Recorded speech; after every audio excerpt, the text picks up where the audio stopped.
नमस्कार मित्रों, जय हिंद, वंदे मातरम।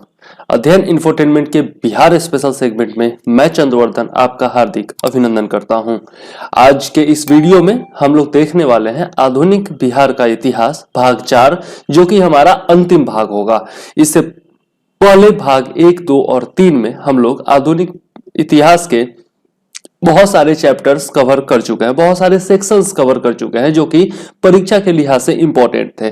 अब इस सेक्शन में, जो कि अंतिम सेक्शन है, इसमें हम लोग देखने वाले हैं आजादी के आंदोलन में बिहार के विद्यार्थियों का योगदान, बिहार की महिलाओं का योगदान, बिहार के स्वतंत्रता सेनानियों का योगदान, स्वतंत्रता आंदोलन के दौरान कांग्रेस के जितने भी अधिवेशन हुए थे बिहार में, या फिर प्रमुख अधिवेशन जो कि अलग जगहों पर हुए थे, उन सब के बारे में हम लोग देखने वाले हैं, क्योंकि इनसे भी बहुत सारे क्वेश्चंस पूछे जाते हैं। ठीक है, और अब मात्र 15 दिन का समय बचा हुआ है, तो उसके लिए एक विशेष स्ट्रेटजी में लेकर आ रहा हूं आज शाम का जो वीडियो होगा वह देखना भी ना भूलें। ठीक है, तो आइए शुरू करते हैं आज का अपना वीडियो। और मैं चंद्रवर्धन एक बार फिर स्वागत करता हूं आपका अध्ययन इंफोटेनमेंट में।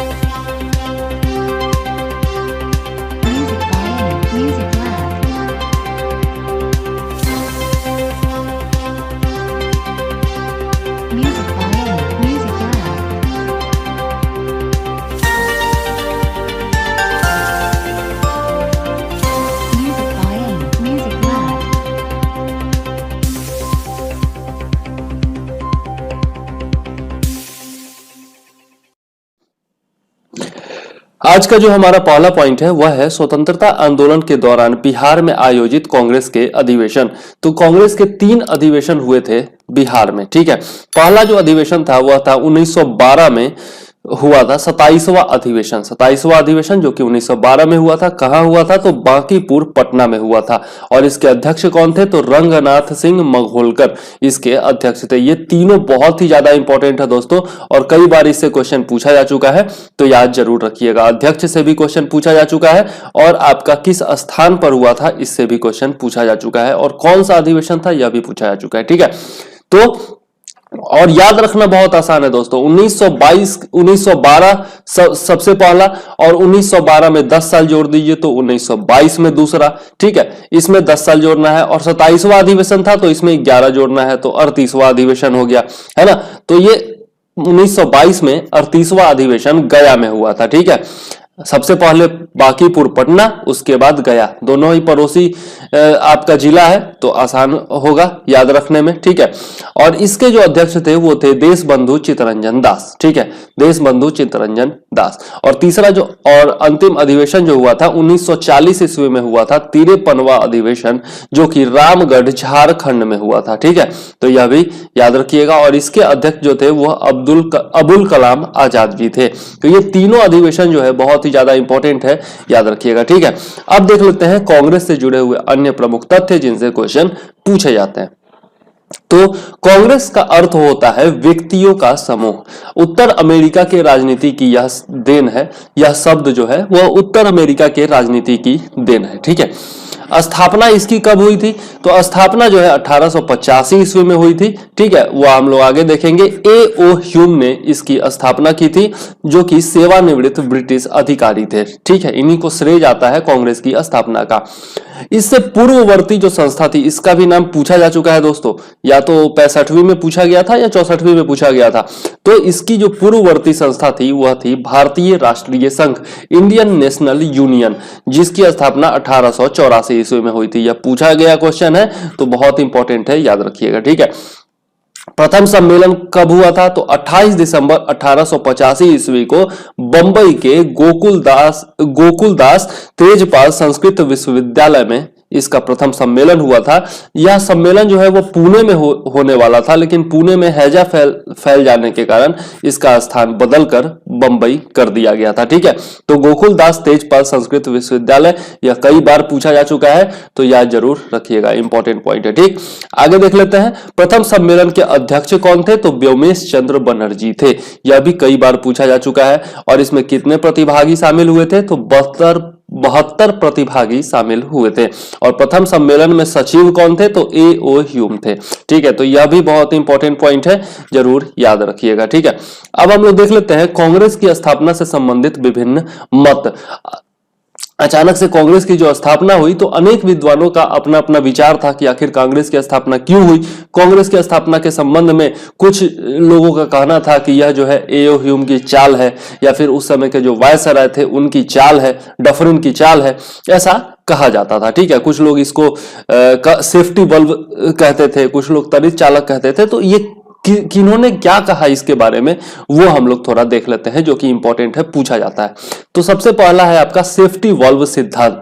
ये लाला लाजपत राय ने कहा था, सेफ्टी वॉल्व सिद्धांत, और यंग इंडिया में इसे प्रतिपादित किया गया था। यंग इंडिया जो कि न्यूज़पेपर था उसमें इसे लिखा गया था कि सेफ्टी वॉल्व सिद्धांत। ठीक है। दूसरा है तड़ित चालक सिद्धांत। तड़ित चालक सिद्धांत जो है यह गोपाल कृष्ण गोखले के दस्तावेज पर आधारित है। ठीक है, तड़ित चालक सिद्धांत, लाइटनिंग स्ट्राइक, यह जो है आपका गोपाल कृष्ण गोखले के दस्तावेज पर आधारित है, याद रखिएगा। इसके अलावा सर सैयद अहमद खान ने कहा था कि कांग्रेस आंदोलन न तो लोगों के द्वारा प्रेरित था, न ही उनके द्वारा सोचा गया या योजनाबद्ध किया गया था। ठीक है, तो यह भी इंपॉर्टेंट है। इसके अलावा ये कांग्रेस उत्पत्ति से संबंधित नहीं है, लेकिन एक बहुत ही इंपॉर्टेंट आपका सिद्धांत है धन की निकासी का सिद्धांत, ड्रेन ऑफ वेल्थ थ्योरी। यह दादा भाई नौरोजी ने दिया था। ठीक है, इंग्लैंड्स डेब्ट टू इंडिया, उनकी पुस्तक का नाम था इंग्लैंड्स डेब्ट टू इंडिया। उसमें इन्होंने धन निकासी का सिद्धांत यानी कि ड्रेन ऑफ वेल्थ थ्योरी दिया था 1867 ईस्वी में। यह याद रखिएगा, बहुत ही इंपॉर्टेंट पॉइंट है और कई बार इससे क्वेश्चन पूछा जा चुका है, तो बिल्कुल ही याद रखिएगा। और इसमें जो है सेफ्टी वाल्व सिद्धांत बहुत बार पूछा जा चुका है और तड़ित चालक सिद्धांत भी बहुत बार पूछा जा चुका है। ठीक, दोनों याद रखिएगा। आगे देख लेते हैं, जब हम लोग मेंस के लिए पढ़ेंगे ना, तब हम लोग सेफ्टी वाल्व सिद्धांत और आपका जो तड़ित चालक सिद्धांत है इन सब का डिटेल में अध्ययन करेंगे। यहां पर यह जरूरी नहीं है पीटी के लिए। संगठित राजनीतिक प्रयासों की शुरुआत, ऐसा कहा था लैंड होल्डर्स सोसाइटी ने। ठीक है, संगठित राजनीतिक प्रयासों की शुरुआत लैंड होल्डर्स सोसाइटी से 1838 ईस्वी में शुरुआत हुई थी। ठीक है, मतलब कि संगठन बना करके और राजनीतिक प्रयास शुरू करना, इसकी शुरुआत जो थी वह सबसे पहले land holders society, land holder society का गठन हुआ था 1838 ईस्वी में। इसके द्वारा जो है सामूहिक रूप से मतलब कि अपना जो मांग था वह ब्रिटिश सरकार के सामने रखने के लिए यह संगठन सबसे पहली बार बनाया गया था। ठीक है, और यहां पर यह भी इंपॉर्टेंट है, इल्बर्ट विल विवाद। इल्बर्ट विल विवाद जो था वह 1883 ईस्वी की घटना है और यह जो है इल्बर्ट का पूरा नाम है पीसी इल्बर्ट, पीसी इल्बर्ट। तो यह भी याद रखिएगा, इंपॉर्टेंट है। ठीक है, इसके बारे में भी हम लोग डिटेल में पढ़ेंगे, इल्बर्ट विल विवाद क्या था। स्वतंत्रता प्राप्ति के समय कांग्रेस के अध्यक्ष कौन थे? तो जेबी कृपलानी थे। ठीक है, हम लोग कांग्रेस से संबंधित कुछ महत्वपूर्ण पॉइंट पढ़ रहे हैं, तो यह भी कई बार पूछा जा चुका है कि स्वतंत्रता प्राप्ति के समय कांग्रेस के अध्यक्ष कौन थे? तो जेबी कृपलानी थे। 1948 ईस्वी में कांग्रेस अध्यक्ष कौन थे? ठीक है, तो यह थे पट्टाभी सीतारमैया, पट्टाभी सीतारमैया, बहुत ही इंपॉर्टेंट है। ठीक है, सबसे युवा अध्यक्ष कांग्रेस के कौन रहे? तो अबुल कलाम आजाद, अबुल कलाम आजाद, जो कि विशेष अधिवेशन दिल्ली 1923 ईस्वी में अध्यक्ष बने थे पहली बार। ठीक है, तो यह भी याद रखिएगा, सबसे युवा अध्यक्ष। कांग्रेस की स्थापना के समय वायसराय कौन थे? तो लॉर्ड डफरिन थे। ठीक है, लॉर्ड डफरिन थे। प्रथम महिला अध्यक्षा कौन थी? कांग्रेस की सर्वप्रथम महिला अध्यक्षा तो एनी बेसेंट, 1917 कलकत्ता अधिवेशन में। ठीक है, और यहीं पर प्रथम भारतीय महिला अध्यक्षा पूछा जाएगा, यह टोटल महिला को मिला करके, और यह जो है केवल भारतीय महिला अध्यक्षा प्रथम पूछा जाएगा तो सरोजनी नायडू 1925 में कानपुर में। ठीक है, इंपॉर्टेंट है, याद जरूर रखिएगा। ठीक है, तो एनी बेसेंट प्रथम महिला अध्यक्षा 1917 कलकत्ता, और प्रथम भारतीय महिला अध्यक्षा सरोजनी नायडू 1925 कानपुर अधिवेशन। ठीक है, आईएनसी यानी कि इंडियन नेशनल कांग्रेस से पूर्व सबसे प्रमुख संस्था कौन थी? तो Indian association of Kolkata, Indian association of Calcutta जो थी वह कांग्रेस से पूर्व सबसे प्रमुख संस्था थी भारत की। ठीक, क्रिप्स मिशन और लॉर्ड वेबल दोनों से वार्ता किन्होंने की थी? तो अबुल कलाम आजाद ने की थी, अबुल कलाम आजाद ने क्रिप्स मिशन और लॉर्ड वेबल दोनों से वार्ता की थी। ठीक है, या जरूर रखिएगा। कांग्रेस से संबंधित ये कुछ प्रमुख तथ्य थे। अब देख लेते हैं कांग्रेस के प्रमुख अधिवेशनों के बारे में। कांग्रेस के प्रमुख अधिवेशन कब हुए थे, कहां हुए थे, अध्यक्ष कौन थे और उसमें प्रमुख घटना क्या घटी थी। तो 1886 के कलकत्ता अधिवेशन में, 1886 जो कि दूसरा ही अधिवेशन था, उसके कलकत्ता अधिवेशन में दादा भाई नौरोजी अध्यक्ष थे और न्यायपालिका तथा कार्यपालिका को पृथक करने की मांग की गई थी। ठीक है, इंपॉर्टेंट है, याद रखिएगा।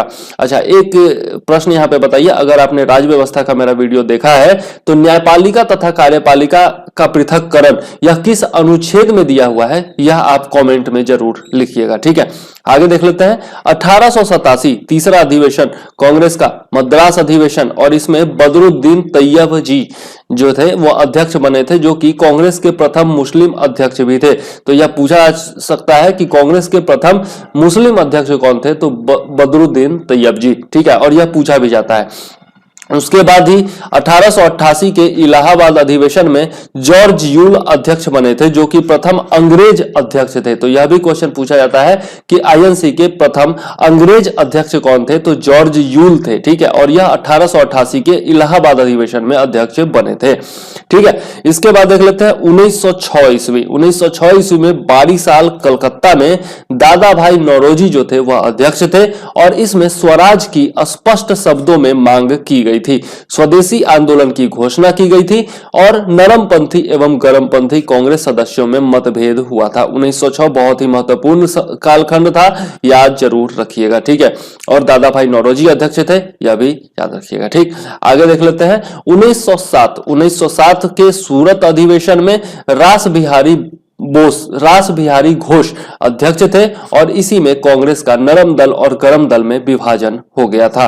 तो यह भी बहुत है इंपॉर्टेंट है, 1907। ठीक, आगे देख लेते हैं, यह भी बहुत इंपॉर्टेंट है 1911 का कलकत्ता अधिवेशन, जिसमें विशन नारायण धर अध्यक्ष थे, और इसी में जन गण मन का सर्वप्रथम गायन किया गया था। इंपॉर्टेंट है, पूछा जा सकता है, यह कई बार पूछा गया है कि जन गण मन राष्ट्रगान का सर्वप्रथम गायन कब किया गया था, तो 1911 में किया गया था कलकत्ता अधिवेशन में। ठीक है, और हो सकता है आगे चल के अध्यक्ष भी पूछ दे, तो विशन नारायण धर अध्यक्ष याद रखिएगा। ठीक, नेक्स्ट है 1916, बहुत ही इंपॉर्टेंट 1916 का लखनऊ अधिवेशन। अध्यक्ष जो थे वो अंबिका चरण मजूमदार थे, और इसमें कांग्रेस का एकीकरण हो गया था, नरम दल और गरम दल जो है वो एक हो गए थे। ठीक है, लीग तथा कांग्रेस के मध्य लखनऊ समझौता हुआ था। लीग कहने का मतलब मुस्लिम लीग, तो मुस्लिम लीग और कांग्रेस के मध्य लखनऊ समझौता हुआ था 1916 ईस्वी में। बहुत ही महत्वपूर्ण घटना है, इसलिए जरूर याद रखिएगा। ठीक, 1907 में कांग्रेस का विभाजन और 1916 में एकीकरण। नेक्स्ट है 1919। 1919 को कौन भूल सकता है, 1919 में ही आपका जलियांवाला बाग हत्याकांड हुआ था। अमृतसर में यह अधिवेशन हुआ था, मोतीलाल नेहरू अध्यक्ष थे, और इसमें खिलाफत आंदोलन के समर्थन की बात की गई थी। खिलाफत आंदोलन, इसके बारे में हम लोग पिछले वीडियोज में बहुत ही डिटेल में पढ़ चुके हैं, तो याद जरूर रखिएगा। ठीक है, खिलाफत आंदोलन के समर्थन की घोषणा की गई थी 1919 के अमृतसर अधिवेशन में, जिसकी अध्यक्षता मोतीलाल नेहरू कर रहे थे। ठीक है, और ठीक 10 साल के बाद 1929 में लाहौर अधिवेशन में जवाहरलाल नेहरू अध्यक्ष बने, जो कि मोतीलाल नेहरू के पुत्र थे, और पूर्ण स्वराज की मांग इसमें की गई थी। पूर्ण स्वराज की मांग का अनुमोदन इसमें किया गया था, और 26 जनवरी 1930 को स्वतंत्रता दिवस मनाने की घोषणा की गई थी।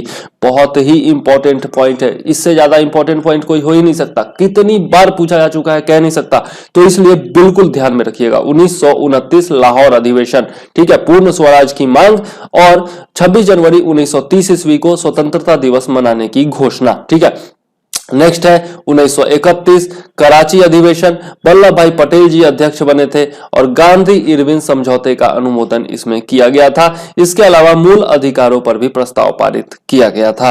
नेक्स्ट है 1937 फैजपुर महाराष्ट्र का अधिवेशन, जिसमें जवाहरलाल नेहरू अध्यक्ष बने थे, और पहली बार कांग्रेस अधिवेशन का आयोजन किसी गांव में हुआ था।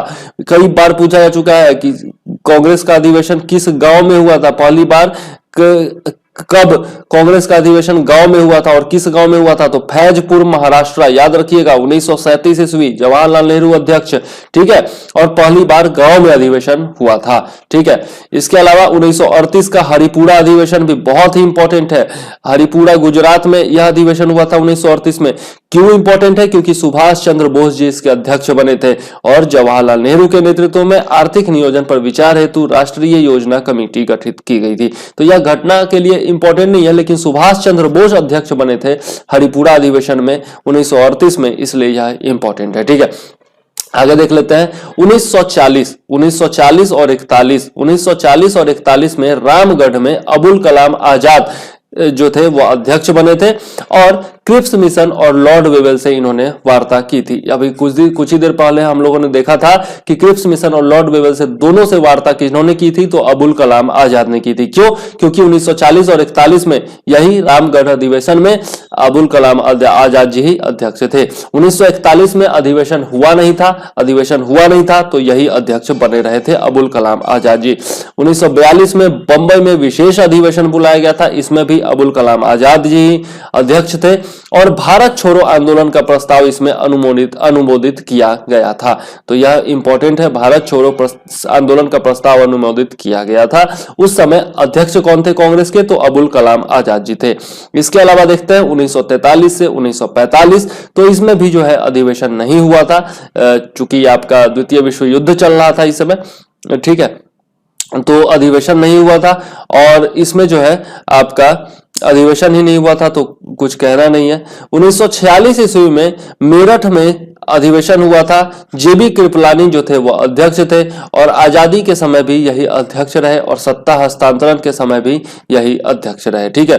तो ये कुछ जो है इंपॉर्टेंट अधिवेशन थे आजादी से पहले के कांग्रेस के, जो कि इंपॉर्टेंट है, कुछ प्रमुख घटनाएं तो याद जरूर रखिएगा, ठीक है। खास करके कब हुआ था, कहां हुआ था, अध्यक्ष कौन थे और घटना क्या थी, यह सब याद रखना जरूरी है, ठीक।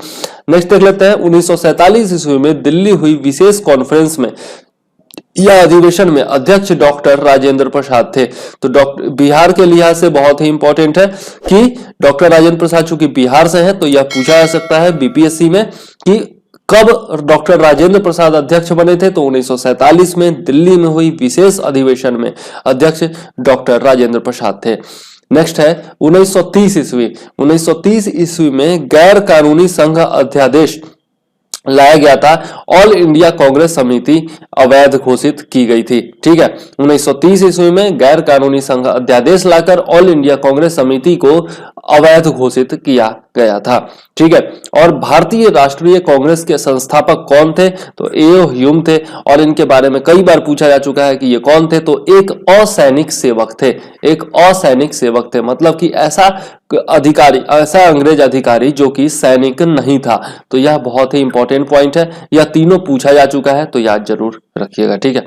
आगे देख लेते हैं स्वतंत्रता आंदोलन में बिहार के क्रांतिकारियों का योगदान। बहुत ही इंपॉर्टेंट पॉइंट है, इसमें भी कुछ जो इंपॉर्टेंट पॉइंट है वो मैं बता दूंगा।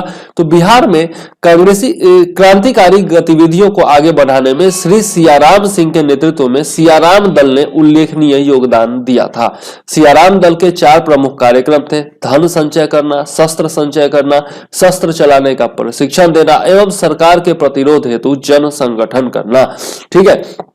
बिहार के प्रारंभिक क्रांतिकारियों में डॉक्टर ज्ञानेंद्र नाथ, केदारनाथ बनर्जी तथा बाला ठाकुर दास प्रमुख थे, जिन्होंने 1906-07 में रामकृष्ण सोसाइटी की स्थापना की थी।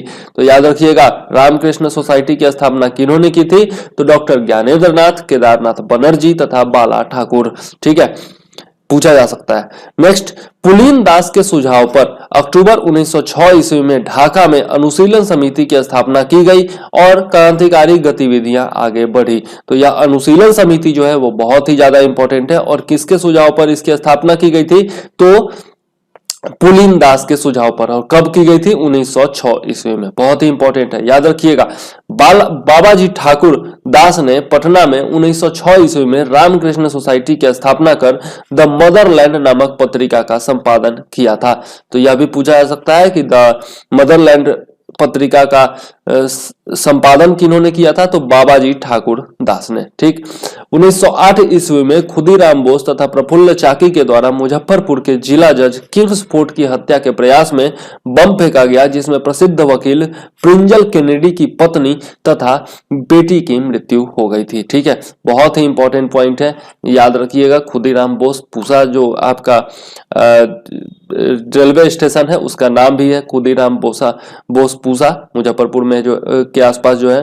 ठीक है, इसी घटना के कारण जो है मुजफ्फरपुर बम कांड इसको कहा जाता है। ठीक है, और बहुत ही दुखद घटना थी। खुदीराम बोस को गिरफ्तार कर लिया गया और 11 अगस्त 1908 को फांसी पर लटका दिया गया, जबकि प्रफुल्ल चाकी ने आत्महत्या कर ली थी। ठीक है, तो यह बहुत ही इंपॉर्टेंट है, याद रखिएगा। इस घटना से प्रेरित होकर रेवती नाग, चुनचुन पांडे, छोटन सिंह इत्यादि नवयुवकों ने क्रांतिकारी गतिविधियों में अपनी सक्रिय भूमिका निभाई। ठीक है, 1913 ईस्वी में सचिंद्रनाथ सान्याल ने पटना में अनुशीलन समिति की स्थापना की शाखा की स्थापना की तथा संचालन का भार अप्रत्यक्ष रूप से बीएन कॉलेज के एक छात्र बंकिम चंद्र मित्र ने संभाला था। यह पीबीआई पॉइंट है, बिल्कुल याद रखिएगा। ठीक है, क्योंकि अनुशीलन समिति की शाखा की स्थापना की गई थी, राष्ट्रीय स्तर की यह जो अनुशीलन समिति थी, क्रांतिकारी संगठन था, उसकी स्थापना की गई थी। ठीक है, सचिंद्रनाथ सान्याल ने 1913 ईस्वी में पटना में की थी। ठीक है, और संचालन का भार किसको मिला था? बीएन कॉलेज के छात्र बंकिम चंद्र मित्र को। बंकिम चंद्र मित्र ने हिंदू बॉयज एसोसिएशन संस्था की भी स्थापना की थी, तो यह भी इंपॉर्टेंट है। हिंदू बॉयज एसोसिएशन संस्था की स्थापना किन्होंने की थी? तो बंकिम चंद्र मित्र ने की थी। अनुशीलन समिति के माध्यम से रेवती नाग ने भागलपुर में, जबकि यदुनाथ सरकार ने बक्सर में युवा क्रांतिकारियों को प्रशिक्षित किया। ढाका अनुशीलन समाज के बिहार के प्रमुख नेता थे सचिंद्रनाथ सान्याल, रास बिहारी बोस, हिरण्यमय बनर्जी, वासुदेव भट्टाचार्य और विक्रम चंद्र मित्र इत्यादि। ठीक है, तो ढाका अनुशीलन समाज के प्रमुख नेता कौन कौन थे पूछा जा सकता है, याद रखिएगा। 1915 ईस्वी में बंकिम चंद्र मित्र को सचिंद्रनाथ सान्याल के साथ बनारस षड्यंत्र कांड में गिरफ्तार कर 3 साल के सश्रम कारावास की सजा दी गई। भागलपुर में ढाका अनुशीलन समिति के सदस्य रेवती नाग, फणीश भूषण आचार्य, नलिनी बागची इत्यादि ने क्रांतिकारी गतिविधियां आगे बढ़ाई। 1927 ईस्वी में पटना युवक संघ की स्थापना हुई। बहुत ही इंपॉर्टेंट पॉइंट है, 1927 ईस्वी में पटना युवक संघ की स्थापना, जिसमें मनिंद्र नारायण राय, फूलन प्रसाद वर्मा, कृष्ण बल्लभ सहाय, ब्रिजनंदन प्रसाद इत्यादि सक्रिय रूप से शामिल रहे थे। बहुत ही इंपॉर्टेंट पॉइंट है, याद रखिएगा।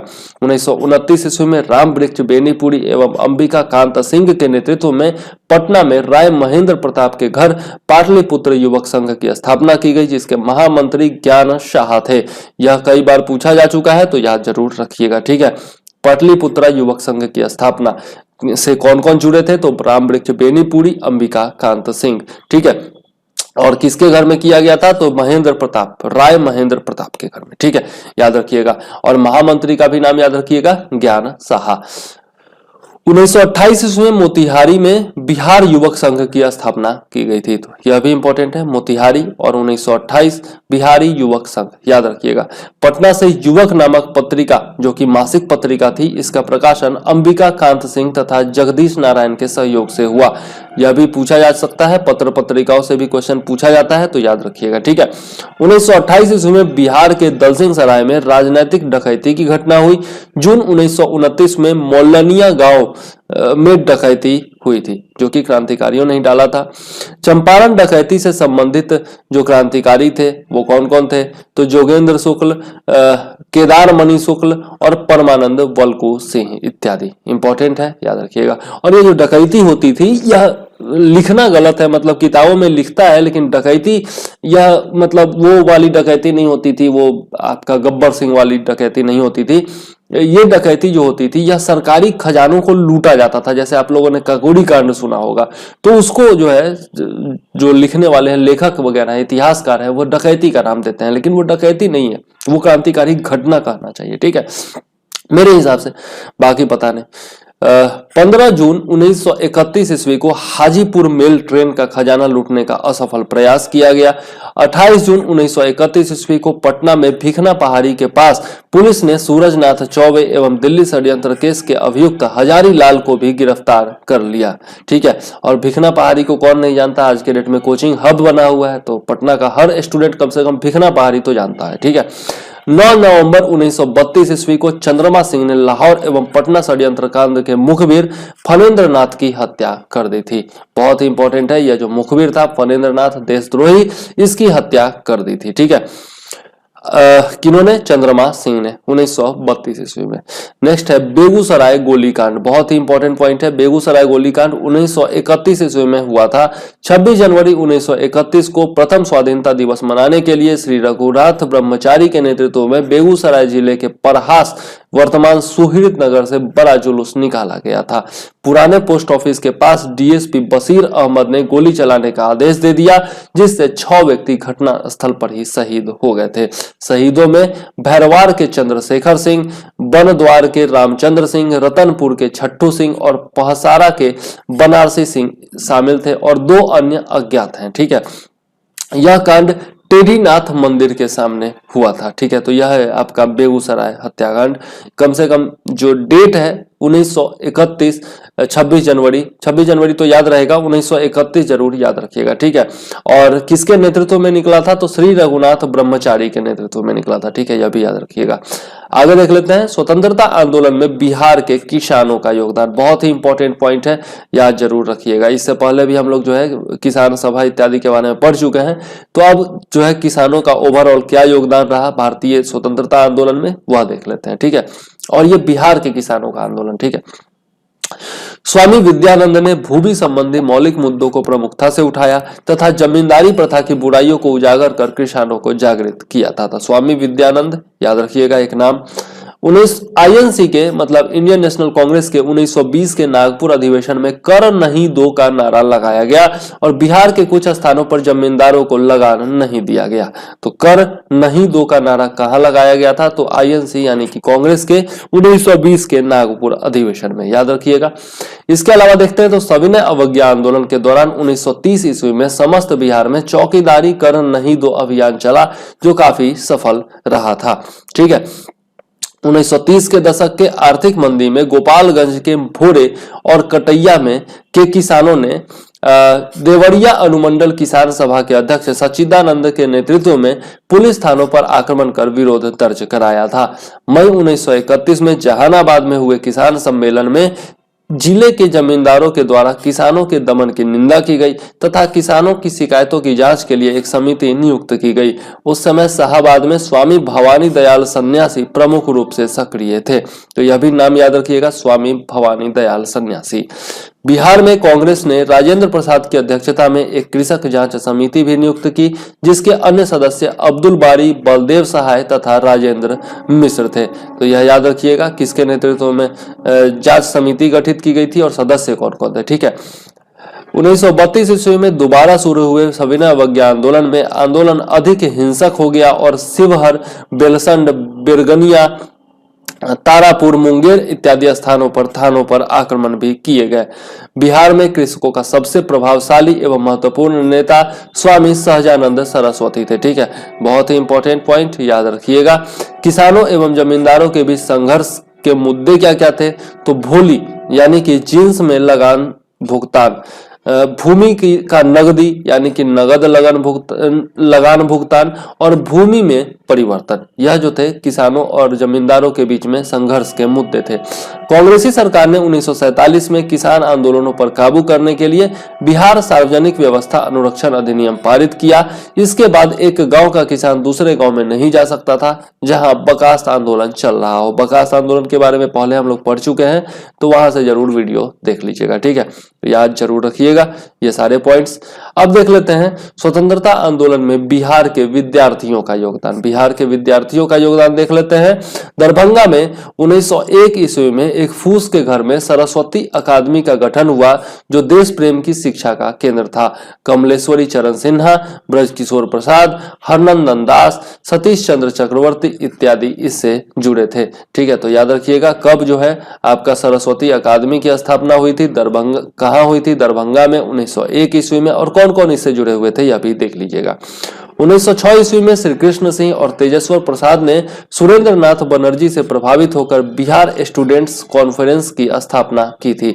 तो यह भी इंपॉर्टेंट है कि इन्होंने बिहार स्टूडेंट्स कॉन्फ्रेंस की स्थापना की, कब की, यह याद रखिएगा। ठीक है, इसके अलावा servants of India society, servants of India society यानी कि भारत सेवक समाज की स्थापना 1905 ईस्वी में गोपाल कृष्ण गोखले ने महाराष्ट्र में की थी, और मुजफ्फरपुर में रामदयालु सिंह और मुंगेर के कृष्णा प्रसाद इस सोसाइटी से प्रभावित थे। तो इंपॉर्टेंट है, याद रखिएगा। सर्वेंट्स ऑफ इंडिया सोसाइटी पूछा भी जा चुका है। 1905 में गोपाल कृष्ण गोखले ने महाराष्ट्र में इसकी स्थापना की थी, गठन किया था, और कौन कौन इससे जुड़े हुए थे यह भी याद रखिएगा। 1916 ईस्वी में तत्कालीन शिक्षा सदस्य सर शंकरन नायर ने केंद्रीय विधायिका में पटना विश्वविद्यालय अधिनियम प्रस्तुत किया। इस विधेयक की आपत्तिजनक धाराओं के विरोध हेतु नवंबर 1916 में पटना के बांकीपुर में बिहार प्रांतीय सम्मेलन का एक विशेष अधिवेशन हुआ। उन दिनों राजेंद्र प्रसाद बिहार के प्रांतीय संघ के संयुक्त सचिव थे। ठीक है, तो 1916 ईस्वी में यह आपका सर शंकरन नायर ने केंद्रीय विधायिका में पटना विश्वविद्यालय अधिनियम प्रस्तुत किया था, यह याद रखिएगा। ठीक है, चंपारण दौरे के समय गांधी जी के द्वारा 1917 ईस्वी में चंपारण के बरहरवा लखन सेन नामक गांव में एक विद्यालय स्थापित किया गया था। शिवगुलाम लाल नामक ग्रामीण ने इसके लिए जमीन दान दी थी। तो यह बहुत ही इंपॉर्टेंट पॉइंट है। मुझे नहीं लगता कि गांधी जी ने कहीं और भी स्कूल स्थापित किया होगा, तो यह एकमात्र स्कूल होगा जो गांधी जी के द्वारा स्थापित किया गया होगा। तो 1917 ईस्वी में चंपारण के बरहरवा लखन सेन गांव में। ठीक है, तो याद रखिएगा गांव का नाम। पटना लॉ कॉलेज के छात्र सैयद मोहम्मद शेर और बीएन कॉलेज के छात्र अब्दुल बारी ने अक्टूबर 1920 ईस्वी में कॉलेज छोड़ दिया और आम जनता को जागृत करने में महत्वपूर्ण भूमिका निभाई थी। तो यह दोनों नाम याद रखिएगा, सर सैयद मोहम्मद शेर और अब्दुल बारी। ठीक है, मुजफ्फरपुर के भूमिहार ब्राह्मण कॉलेजिएट स्कूल, भागलपुर के टीएनजे कॉलेज, दरभंगा के नॉर्थ ब्रुक जिला स्कूल, मधुबनी के Watson school, Hajipur high school तथा बगहा मिडिल स्कूल आदि भी शामिल हुए थे आंदोलन में। राजेंद्र बाबू ने पटना विश्वविद्यालय के सीनेट एवं सिंडिकेट की सदस्यता त्याग दी थी। गांधी के आह्वान पर बिहार शरीफ में राम बिघा के स्वर्गीय राय बहादुर एदल सिंह ने एक न्यास की स्थापना की, जिसके अंतर्गत कुछ ही दिन पूर्व नालंदा कॉलेज की स्थापना हुई थी। तो यह सब जो है आपका विद्यार्थियों का योगदान था। 1921 ईस्वी में पटना कॉलेज के हॉल में श्री सरफुद्दीन बार एट लॉ की अध्यक्षता में बिहार स्टूडेंट्स कॉन्फ्रेंस की प्रथम बैठक हुई, जिसमें स्वदेशी वस्त्र धारण करने की प्रतिज्ञा की गई थी। तो बिहार स्टूडेंट कॉन्फ्रेंस का पहला अधिवेशन कब हुआ था, किसके नेतृत्व में हुआ था, याद रखिएगा। नेक्स्ट है बिहार स्टूडेंट्स कॉन्फ्रेंस का 16वां अधिवेशन अक्टूबर 1921 को हजारीबाग में हुआ, जिसकी अध्यक्षता श्रीमती सरला देवी ने की थी। यह भी इंपॉर्टेंट है। 1928 ईस्वी में मोतिहारी में बिहार छात्र सम्मेलन का आयोजन बिहार युवक संघ के प्रोफेसर ज्ञान साहा के नेतृत्व में हुई, जिन्हें ब्रिटिश सरकार अतिवादी विचारधारा का क्रांतिकारी मानती थी। तो यह भी इंपॉर्टेंट पॉइंट है, याद रखिएगा। ठीक है, तो यह था स्वतंत्रता आंदोलन में बिहार के छात्रों का योगदान। अब हम लोग देख लेते हैं स्वतंत्रता आंदोलन में बिहार की महिलाओं का योगदान। महिलाओं का योगदान यदि देखें तो 1917 ईस्वी में गांधी जी के नेतृत्व में चले चंपारण सत्याग्रह के साथ ही स्वतंत्रता आंदोलन में महिलाओं की भागीदारी बढ़ने लगी तथा असहयोग आंदोलन के शुरू होने तक कस्तूरबा गांधी, श्रीमती सरला देवी, प्रभावती जी, राजवंशी देवी, सुनीति देवी, राधिका देवी इत्यादि से प्रेरणा लेकर संपूर्ण बिहार की महिलाओं का आंदोलन के प्रति रुझान काफी बढ़ गया। असहयोग आंदोलन के दौरान सरला देवी ने बिहारी छात्रों से सरकारी स्कूल कॉलेज छोड़ने का आह्वान किया। श्रीमती सावित्री देवी ने प्रिंस ऑफ वेल्स के भारत आगमन के विरोध में आंदोलन का नेतृत्व किया। पटना निवासी सी दास तथा उर्मिला देवी ने स्वदेशी वस्तुओं के प्रचार प्रसार में महत्वपूर्ण भूमिका निभाई तथा गांधी के देशबंधु स्मारक कोष में धन संग्रह की अपील पर बिहार की महिलाओं ने अपने आभूषण तक दान कर दिए थे। तो यह सब जो है योगदान बिहार की महिलाओं का था। इस कार्य में महात्मा गांधी के साथ श्रीमती प्रभावती देवी, जयप्रकाश नारायण की पत्नी तथा कुमारी गौरी दास ने महत्वपूर्ण योगदान रहा था। ठीक है, तो देशबंधु स्मारक कोष में धन संग्रह कार्य में गांधी जी के साथ किसका योगदान था, याद रखिएगा। 1930 ईस्वी में नमक आंदोलन तथा सविनय अवज्ञा आंदोलन के दौरान सहजानंद सरस्वती व अन्य नेताओं की अपील पर बिहार की महिलाओं ने जोश से भाग लिया। श्रीमती सैलबाला राय के जोशीले भाषण से प्रभावित होकर संथाल परगना की महिलाओं ने नमक कानून को भंग किया। तो याद रखिएगा यहां से कि आपका संथाल परगना में नमक कानून को भंग करने में किनका प्रमुख योगदान रहा, तो सैलबाला राय का। इसके अलावा शाहबाद जिले में भी श्री राम बहादुर बारटलॉ की पत्नी ने सासाराम थाने के समक्ष नमक बनाकर कानून तोड़ा था। तो शाहबाद जिले में किन्होंने नमक कानून तोड़ा था, तो याद रखिएगा श्री राम बहादुर की पत्नी ने। हजारीबाग की श्रीमती सरस्वती देवी तथा साधना देवी को नमक कानून के उल्लंघन के लिए 6 माह की सजा मिली। गिरिडीह की श्रीमती मीरा देवी को गिरफ्तार किया गया। ठीक है, सविनय अवज्ञा आंदोलन के दौरान पटना में विदेशी वस्त्रों के बहिष्कार का नेतृत्व श्रीमती हसन इमाम तथा विंध्यवासिनी देवी ने किया। तो यह दोनों नाम याद रखिएगा। ठीक है, श्रीमती शाह मोहम्मद जुबैर मुंगेर की जो थी उनकी भूमिका प्रमुख रही। साथ ही बहुरिया राम स्वरूप देवी को 1931 में भागलपुर जेल में बंद किया गया। संथाल परगना जिले में नेतृत्व साधना देवी ने संभाला, तो चौकीदारी करके विरोध में गया की चंद्रावती देवी भी गिरफ्तार की गई थी। 23 मार्च 1931 ईस्वी को भगत सिंह जी, राजगुरु जी एवं सुखदेव जी को फांसी देने के विरुद्ध आरा में कुसुम देवी के नेतृत्व में एक विशाल जनसभा का आयोजन किया गया था। तो यह सब जो है बिहार की महिलाओं का योगदान था स्वतंत्रता आंदोलन में, याद रखिएगा। ठीक है, आगे देख लेते हैं। छात्रों के निमंत्रण पर 1929 ईस्वी में सरदार पटेल भागलपुर आए थे। यह इंपॉर्टेंट पॉइंट है, याद रखिएगा। 1930 ईस्वी में नालंदा कॉलेज के छात्रों के प्रयास से बिहार शरीफ में युवक संघ की एक शाखा की स्थापना हुई थी। बहुत ही इंपॉर्टेंट पॉइंट, बिल्कुल ध्यान में रखिएगा। ठीक है, पूछा जा सकता है। 1931 ईस्वी में आरा में बिहारी छात्रों का 24वां सम्मेलन हुआ, जिसमें ग्रामीणों के सहयोग करने के लिए कार्य करने का निश्चय किया गया था। 1940 ईस्वी में कई स्थानों पर विद्यार्थियों ने स्वतंत्रता दिवस समारोहों में भाग लिया, जिसका कठोरता पूर्वक दमन किया गया। मुंगेर के अली अशरफ तथा सुनील मुखर्जी जैसे कम्युनिस्ट नेताओं की भी गिरफ्तारी हुई थी।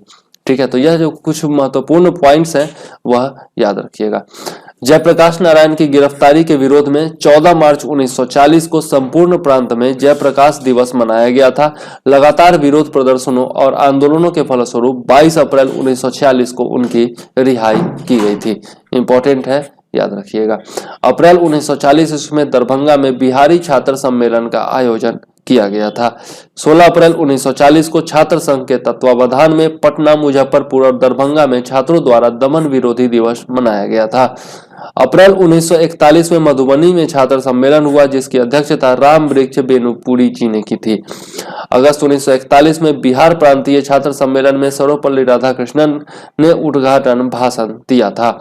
छात्रों ने बिहार केंद्रीय छात्र परिषद नामक गुप्त संगठन भी बनाया था। 1942-43 के पश्चात बिहार के कई छात्र राष्ट्रीय नेता के रूप में पूरे भारत में लोकप्रिय हो गए थे। तो यह जो है आपका छूटा हुआ पॉइंट था, जो छात्रों का जो आपका छात्रों का जो योगदान था उससे कुछ छूटा हुआ पॉइंट था, जो कि मैंने यहाँ पर बताया, याद रखिएगा। ठीक है, आगे देख लेते हैं। 4 जनवरी 1932 को गांधी की गिरफ्तारी के विरोध में राज्य भर में हड़ताल एवं प्रदर्शन का आयोजन किया गया। 26 जनवरी को स्वतंत्रता दिवस मनाने के आरोप में पटना से डॉक्टर राजेंद्र प्रसाद की पत्नी श्रीमती राजवंशी देवी और डिक्टेटर चंद्रावती देवी सहित 7 महिलाओं को गिरफ्तार किया गया था। 1941 ईस्वी में गांधी के द्वारा सांप्रदायिक तत्वों को प्रश्रय देने के खिलाफ सत्याग्रह किया गया, जिसमें बिहारी महिलाओं ने भी साथ दिया था। इस सत्याग्रह के दौरान गया में जगत रानी देवी, जानकी देवी तथा प्रियंवदा देवी को गिरफ्तार कर 4-4 माह की सजा दी गई थी। दुमका में सत्याग्रह का नेतृत्व श्रीमती महादेवी केसरी वाल ने किया था। आगे देख लेते हैं। खादी आंदोलन को सफल बनाने में बिहार की महिलाओं सरला देवी, सावित्री देवी, लीला सिंह, आपका श्रीमती सफी, शारदा कुमारी, विंध्यवासिनी देवी, प्रियंवदा देवी, भगवती देवी इत्यादि ने महत्वपूर्ण भूमिका निभाई थी। तो यह जो है बिहार की महिलाओं का योगदान है भारतीय स्वतंत्रता आंदोलन में। 1942 ईस्वी के भारत छोड़ो आंदोलन में भी बिहार की महिलाओं, खासकर चरखा समिति की सदस्यों ने अगस्त महाक्रांति की ज्वाला भड़काई थी। सॉरी 9 अगस्त 1942 को पटना में डॉक्टर राजेंद्र प्रसाद की बहन श्रीमती भगवती देवी के नेतृत्व में महिलाओं का विशाल जुलूस निकला। 19 अगस्त 1942 को शांति देवी की अध्यक्षता में छपरा में विशाल जनसभा का आयोजन किया गया। दिघवाड़ा प्रखंड में तिरंगा फहराने के आरोप में शारदा देवी एवं सरस्वती देवी को क्रमशः 14 एवं 11 वर्ष की सजा दी गई। हजारीबाग में श्रीमती सरस्वती देवी, पलामू में कुमारी आरसी दास, वैशाली में सुनीति देवी एवं राधिका देवी, मुंगेर में कुमारी धतुरी देवी, पटना की सुधा शर्मा, घोरमारा गांव की विराजी मधियाइन, भागलपुर की माया देवी, गोविंदपुर गांव की जिरियावती देवी इत्यादि की महत्वपूर्ण भूमिका थी। कहा? 1942 के आंदोलन में, भारत छोड़ो आंदोलन में। भारत छोड़ो आंदोलन में बिहार से शहीद महिलाएं कौन कौन थी? तो छोड़मारा गांव की श्रीमती विराजी मधियाइन, शाहबाद के गांव लसाढ़ी की अकेली देवी, मुंगेर के रोहियार गांव की धतुरी देवी इत्यादि। ठीक है, तो ये तीनों नाम याद रखिएगा। अन्य चर्चित आंदोलनकारी महिलाएं कौन कौन थी? तो शारदा देवी एवं रानी मुखर्जी। ठीक है, इंपॉर्टेंट है, याद रखिए। रानी मुखर्जी ये हीरोइन नहीं, वो महान क्रांतिकारी थी, तो याद रखिएगा। ठीक है, अब बहुत ही इंपॉर्टेंट पॉइंट आ रहा है। स्वतंत्रता आंदोलन के दौर में बिहारी साहित्य एवं पत्रकारिता। ठीक है, बहुत बार इससे क्वेश्चन पूछा जाता है, तो जरूर याद रखिएगा। ठीक है, एक एक पॉइंट ध्यान से सुनिए और जरूर याद रखिएगा। बिहार में पत्रकारिता का प्रारंभ 19वीं सदी में हुआ था, जहां 1875 ईस्वी में गुरु प्रसाद सेन के द्वारा द बिहार हेराल्ड का प्रकाशन किया गया था, जो बिहार से प्रकाशित होने वाला प्रथम अंग्रेजी अखबार था। तो बहुत ही इंपॉर्टेंट है, बिहार से प्रकाशित होने वाला प्रथम अंग्रेजी अखबार कौन था? तो द बिहार हेराल्ड था। ठीक है, और 1875 में इसे गुरु प्रसाद सेन के द्वारा प्रकाशित किया गया था। ठीक है, नेक्स्ट है, बिहार से प्रकाशित होने वाले बिहारी तथा द बिहार टाइम्स ने बिहार को अलग प्रांत के रूप में स्थापित करने की जोरदार वकालत की थी। तो यह भी जो है पूछा जा सकता है। ठीक है, बिहारी के संपादक कौन थे? तो बाबू महेश्वर प्रसाद थे। पूछा जा सकता है, याद रखिएगा। बाबू महेश्वर प्रसाद बिहारी के संपादक। 1903 ईस्वी में साप्ताहिक पत्रिका के रूप में प्रकाशित बिहार टाइम्स को 1906 ईस्वी में भागलपुर से प्रकाशित होने वाले बिहार न्यूज के साथ मिलाकर द बिहारी नामक पत्रिका का प्रकाशन शुरू हुआ। हालांकि 1917 में इसका प्रकाशन बंद कर दिया गया और इसकी जगह सर्च लाइट का प्रकाशन आरंभ हुआ था। तो यह सब जो है याद ध्यान में रखिएगा, याद रखने की जरूरत नहीं है। ठीक है, सर्च लाइट जो है वो बहुत इंपॉर्टेंट है। 15 जुलाई 1918 से प्रकाशित द सर्च लाइट के प्रथम संपादक सैयद हैदर हुसैन थे। बहुत ही इंपॉर्टेंट पॉइंट है, तो याद जरूर रखिएगा। ठीक है, 1985 ईस्वी में सर्च लाइट का प्रकाशन बंद करके उसके स्थान पर हिंदुस्तान टाइम्स के पटना संस्करण को शुरू किया गया था। असहयोग आंदोलन के क्रम में मौलाना मजहरुल हक द्वारा पटना से द मदरलैंड का प्रकाशन शुरू किया गया था। बहुत ही इंपॉर्टेंट पॉइंट, याद रखिएगा। ठीक है, तो मौलाना मजहरुल हक और द मदरलैंड। ठीक, 1924 ईस्वी में बिहार के प्रथम मुख्यमंत्री मोहम्मद यूनुस के द्वारा द पटना टाइम्स का प्रकाशन आरंभ हुआ था। यह भी इंपॉर्टेंट है, याद रखिएगा, पूछा जा सकता है। 1931 ईस्वी में दरभंगा के महाराज कामेश्वर सिंह ने द इंडियन नेशन की स्थापना की थी। इंपॉर्टेंट है, यह भी याद रखिएगा। The Indian nation 1931, Kameshwar Singh, Darbhanga Maharaj. मई 1986 से टाइम्स ऑफ इंडिया के पटना संस्करण का प्रारंभ हुआ था। यह भी पूछा जा सकता है। बिहार का पहला हिंदी समाचार पत्र कौन था? तो बिहार बंधु था। ठीक है, जो कि 1874 ईस्वी में पटना से प्रकाशित हुआ। इसकी स्थापना 2 वर्ष पूर्व ही कोलकाता में हुई थी। ठीक है, तो कोलकाता में इसकी स्थापना 1872 में हुई थी, लेकिन 1874 ईस्वी में बिहार बंधु नाम से बिहार का पहला हिंदी समाचार पत्र निकाला गया था। इंपॉर्टेंट है, याद रखिएगा। बिहार में पहला हिंदी दैनिक कौन था? तो सर्वहितैषी। सर्वहितैषी जो था वह बिहार का पहला हिंदी दैनिक था, 1890 में प्रकाशित हुआ था, याद रखिएगा। द इंडियन नेशन के हिंदी सह प्रकाशन आर्यावर्त की शुरुआत 1941 ईस्वी में पटना से हुई थी, इंपॉर्टेंट है।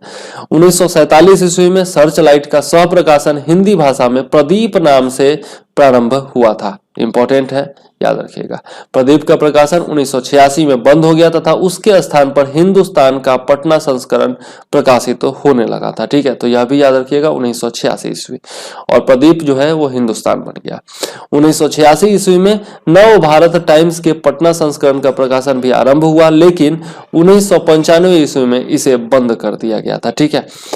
19वीं शताब्दी में बिहार का पहला उर्दू अखबार आरा से प्रकाशित हुआ, जिसका शीर्षक था नूर उल अखबार, नूर उल अनवार, जिसके मालिक मोहम्मद हाशिम थे। बहुत ही इंपॉर्टेंट पॉइंट याद रखिएगा, पहला हिंदी समाचार पत्र, पहला उर्दू समाचार पत्र, पहला अंग्रेजी समाचार पत्र, यह तीनों याद रखिएगा, ठीक है। कब प्रकाशित हुआ, किसने प्रकाशित करवाया, यह सब याद रखिएगा, ठीक है।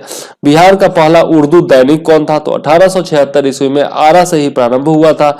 स्वतंत्रता संग्राम के दिनों में उर्दू अखबारों में सबसे पुराना कौन था? तो सदाए आम था, इंपॉर्टेंट है, याद रखिएगा, सदाए आम, और इधर नूरुल अनवार।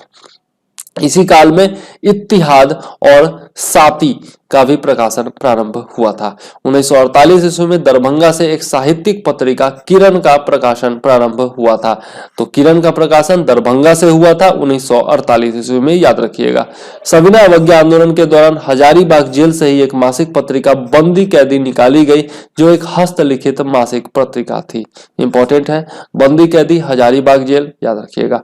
सविनय अवज्ञा आंदोलन के पक्ष में लोकमत बनाने में सत्याग्रह समाचार ने महत्वपूर्ण भूमिका निभाई थी, तो इंपॉर्टेंट है, हो सकता है पूछ दिया जाए सविनय अवज्ञा आंदोलन के दौरान जो है कौन सा जो आपका समाचार पत्र था महत्वपूर्ण भूमिका निभाया था, तो सत्याग्रह नाम था उसका, ठीक है। भारत छोड़ो आंदोलन में मुंगेर से प्रकाशित मुंगेर समाचार पत्र तथा किसानों द्वारा प्रकाशित मुख्य पत्र हुंकार की महत्वपूर्ण भूमिका रही थी, इंपॉर्टेंट पॉइंट है, याद रखिएगा, ठीक। प्रमुख साहित्यकार एवं साहित्य के बारे में देख लेते हैं, तो पंडित जगन्नाथ प्रसाद चतुर्वेदी, इन्होंने क्या क्या लिखा था? तो भारत की वर्तमान दशा और स्वदेशी आंदोलन, ठीक है, जो कि ये सब बिहार के हैं, इसलिए इंपॉर्टेंट है, हो सकता है पूछ दिया जाए। डॉक्टर राजेंद्र प्रसाद, ये तो बहुत ही ज्यादा इंपॉर्टेंट हो जाएगा, तो चंपारण में महात्मा गांधी और खादी का अर्थशास्त्र, ये दोनों याद रखिएगा, ठीक है। इसके अलावा राय बहादुर राव रणविजय सिंह ने यूरोपीय महाद्वीप और भारत का कर्तव्य 1915 ईस्वी में लिखा था। इसके अलावा भवानी दयाल सन्यासी ने कारावास की कहानी तथा प्रवासी की कहानी नामक पुस्तकों की रचना की थी। पीर मोहम्मद मुनीश, जो कि बेतिया पश्चिम चंपारण से थे, इन्होंने चंपारण के राष्ट्रीय आंदोलन का इतिहास लिखा था, जो कि अमुद्रित रहा था, ठीक है, मतलब इसका प्रकाशन नहीं हो पाया था, ठीक है। आचार्य शिव पूजन सहाय, आचार्य शिव पूजन सहाय बहुत बड़े राइटर, इन्होंने विभूति, मुंडमाल, क्रांति का अमर संदेश, स्वतंत्रता होने से पहले और देश का ध्यान नामक जो है पुस्तकें लिखी थी, साहित्य लिखे थे, तो याद रखिएगा आचार्य शिव पूजन सहाय। इसके अलावा राम वृक्ष बेनीपुरी एक और प्रसिद्ध नाम, तो पतितों के देश में उपन्यास, कैदी की पत्नी उपन्यास तथा लाल तारा नामक शब्द चित्र की रचना इन्होंने की थी, याद रखिएगा। शिवपूजन सहाय के शब्दों में खंजन की तरह फुदकन वाली बेनीपुरी जी की भाषा अवश्य ही स्वतंत्रता संग्राम के योद्धाओं के लिए पर्याप्त उत्साहजनक थी।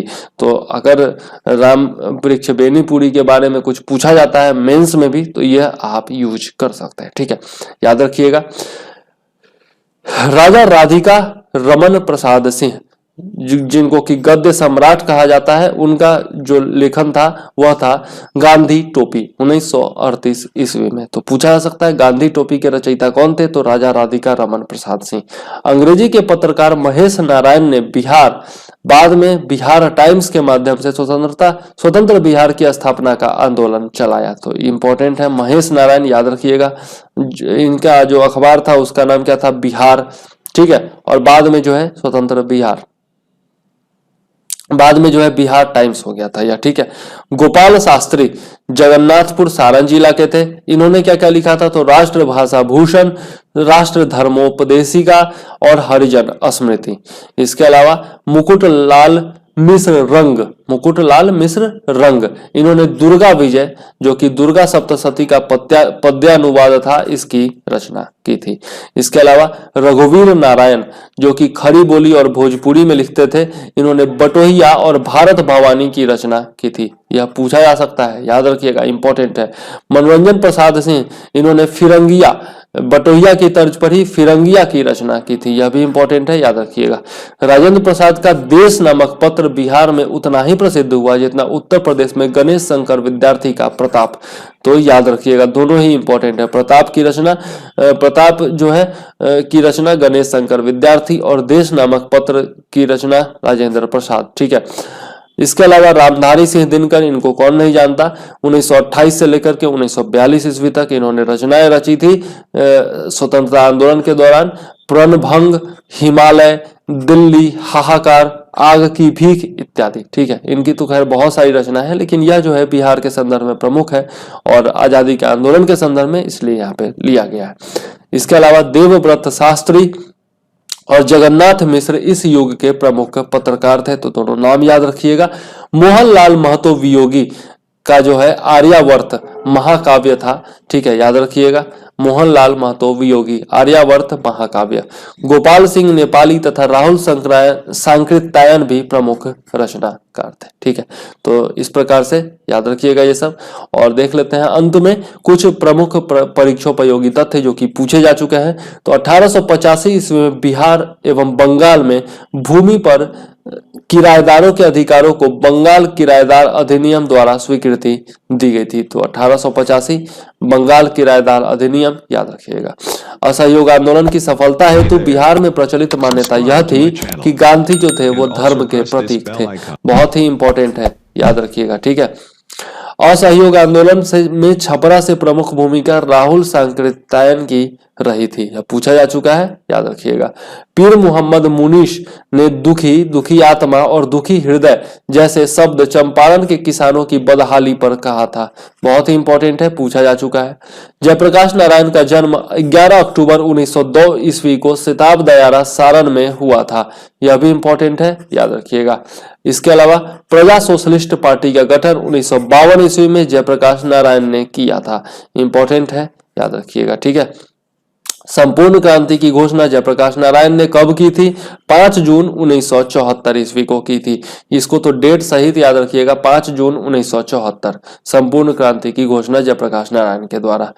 जयप्रकाश नारायण का देहांत कब हुआ था, तो 8 अक्टूबर 1979 को पटना में इनका देहांत हुआ था, यह भी याद रखिएगा।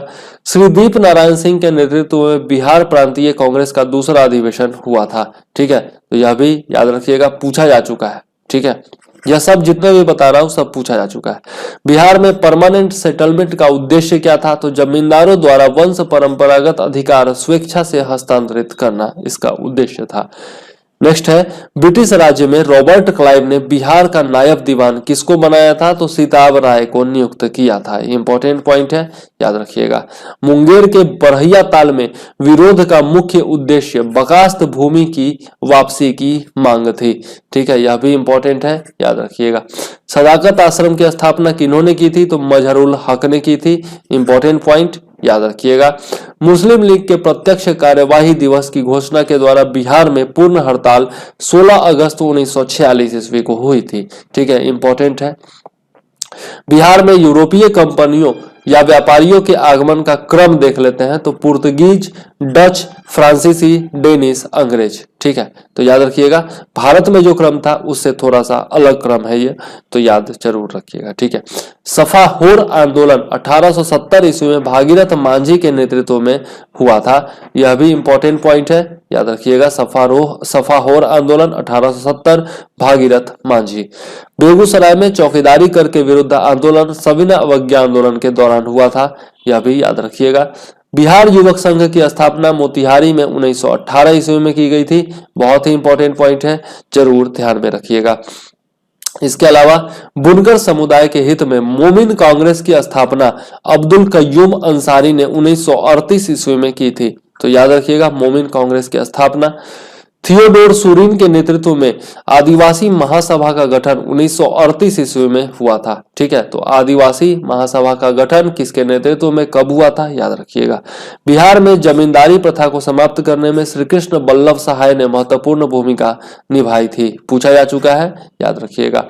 काश्तकारी अधिनियम के अंतर्गत पहली बार खूंटगारी एवं मुंडारी नामक भूमि पर आदिवासियों के अधिकारों के लिए अंग्रेजों ने नियम बनाए थे। ठीक है, नेक्स्ट है बहावी आंदोलन का प्रमुख केंद्र बिहार में क्या था, पटना था। बहुत ही इंपॉर्टेंट है, याद रखिएगा। वैसे बहावी आंदोलन के बारे में हम लोग पीछे पढ़ भी चुके हैं।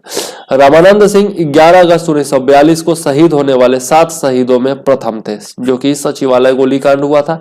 7 शहीदों के नाम मैंने आपको बताए थे पिछले वीडियोज में, और उसमें रामानंद सिंह जो थे वो प्रथम थे। और घटना कब हुई थी, 11 अगस्त 1942। आजाद हिंद फौज के प्रांतीय सरकार के मंत्रिमंडल में जनरल सेक्रेटरी कौन थे, तो आनंद मोहन सहाय थे, जो भागलपुर जिले के निवासी थे। तो इंपॉर्टेंट है, याद रखिएगा, आनंद मोहन सहाय। बगास्त आंदोलन का संबंध सीमांत किसानों की भूमि वापसी से था। इस आंदोलन का नेतृत्व छपरा में राहुल सांकृत्यायन तथा कार्यानंद शर्मा ने किया था। इंपॉर्टेंट पॉइंट याद रखिएगा। 12 सितंबर 1911 ईस्वी को सम्राट जॉर्ज पंचम द्वारा दिल्ली दरबार में बिहार को पृथक करने की घोषणा की गई, जिसमें सच्चिदानंद सिन्हा ने महत्वपूर्ण योगदान निभाया था। इंपॉर्टेंट पॉइंट याद रखिएगा। 23 अप्रैल 1858 ईस्वी को वीर कुंवर सिंह ने जनरल ली ग्रांट को हराया था। इंपॉर्टेंट पॉइंट है, पूछा जा चुका है, याद रखिएगा। अंग्रेजी शासनकाल में बिहार या पटना अफीम उत्पादन का प्रमुख केंद्र था। इंपॉर्टेंट पॉइंट याद रखिएगा। 1882 ईस्वी में बिहार में गौ हत्या रोकने हेतु गौ रक्षिणी सभा की स्थापना हुई थी। तो गौ रक्षिणी सभा की स्थापना 1882 ईस्वी, याद रखिएगा। रेगुलेटिंग एक्ट के प्रावधानों के तहत 1774 ईस्वी में बिहार के लिए एक प्रांतीय सभा का गठन हुआ था। तो यह याद रखिएगा, प्रांतीय सभा का गठन बिहार के लिए कब हुआ था, तो 1774 ईस्वी में, और 1773 के रेगुलेटिंग एक्ट के प्रावधानों के तहत। ठीक है। चंपारण सत्याग्रह के दौरान मोतिहारी में गांधी जी पर केस दर्ज किया गया था। तो यह पूछा जा सकता है कि गांधी जी पर केस कहां दर्ज किया गया था चंपारण सत्याग्रह के दौरान, तो मोतिहारी में।